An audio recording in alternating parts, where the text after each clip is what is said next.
Ladies and gentlemen, please welcome the editor-in-chief of Deutsche Welle, Ms. Ines Pohl, and founder and director of Thinking the Unthinkable, Mr. Nick Gowing.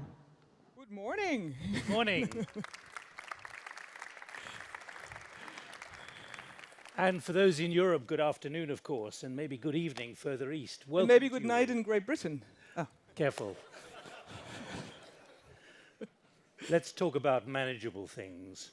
Welcome, everybody, to a giant conversation between now and 5:30 p.m. Washington time, sharp, on NATO, the world's biggest alliance, how 29 nations are committed now to really preserving stability and preventing much worse. This is about engaging all of you and many around the world as well.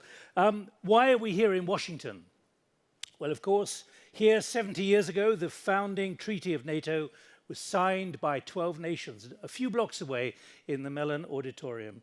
Achievements often at enormous financial and human cost, huge multi-year operations like Afghanistan, like the former Yugoslavia, plus the Middle East and North Africa, and now what's happening in the Mediterranean. We're here to commemorate, to remember, but also in many ways celebrate.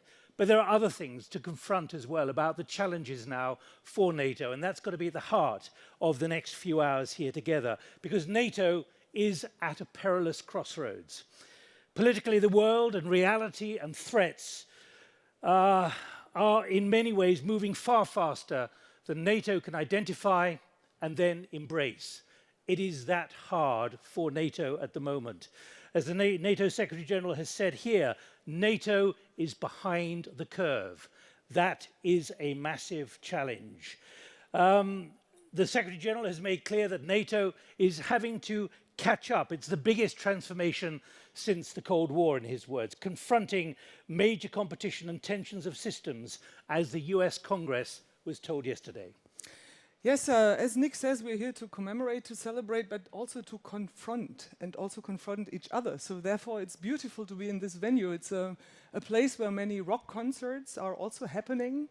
So we were thinking if we should call this event NATO Rocks. We shall see how the day goes. But we really want to get all of you engaged. We want to hear your opinion. It's not like a regular think tank event. It's more of a conversation, as the name says. NATO Engages. So we will come back to you sometimes as a surprise, so be aware, be crisp, listen to the speakers. And important is also to know that this is produced as a TV show, so we really do have to be sharp on time. So when you get asked to give your comments, please stick to 30 seconds, what we do in television. Yeah, so this is going to be a great day, I think.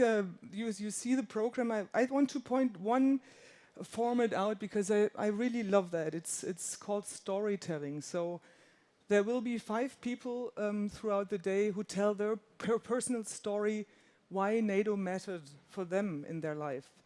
The first of the 5 is Berta Leci from Kosovo, or of Kosovo.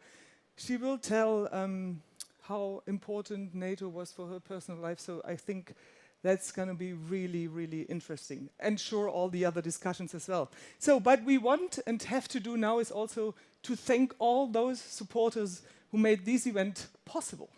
General Dynamics, German Foreign Office, and Saab. Airbus, Hensoldt, and NATO are supporting this event financially. And the institutional partners, 9/11 Memorial, Brookings, Carnegie, CAP.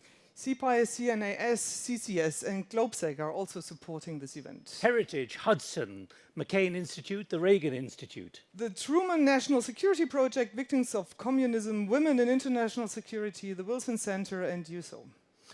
And the media partner is Defense One. I think one thing we've got to underscore, all of you are gathered here in Washington. There are large numbers who are able to watch this online streaming. This is about the public and how the public sees NATO, what the public doesn't understand about the very serious threats that NATO is now confronting, as we're about to hear. So think not just about you lucky enough to be here on the banks of the river in Washington. This is about a public which doesn't really understand what's happening and doesn't really appreciate what NATO is doing and the enormity of what is on the horizon, not in a few years, but probably a few months or maybe even a few days. Exactly right. It's not mainly about weapons, it's really about understanding. So therefore, get engaged, use our hashtag NATO Engages, and we're very much looking forward for an interesting, great, rocking day. Enjoy. Rock with us. Thank you. Ladies and gentlemen, please welcome State Department and National Security Reporter for the Wall Street Journal, Jessica Donati.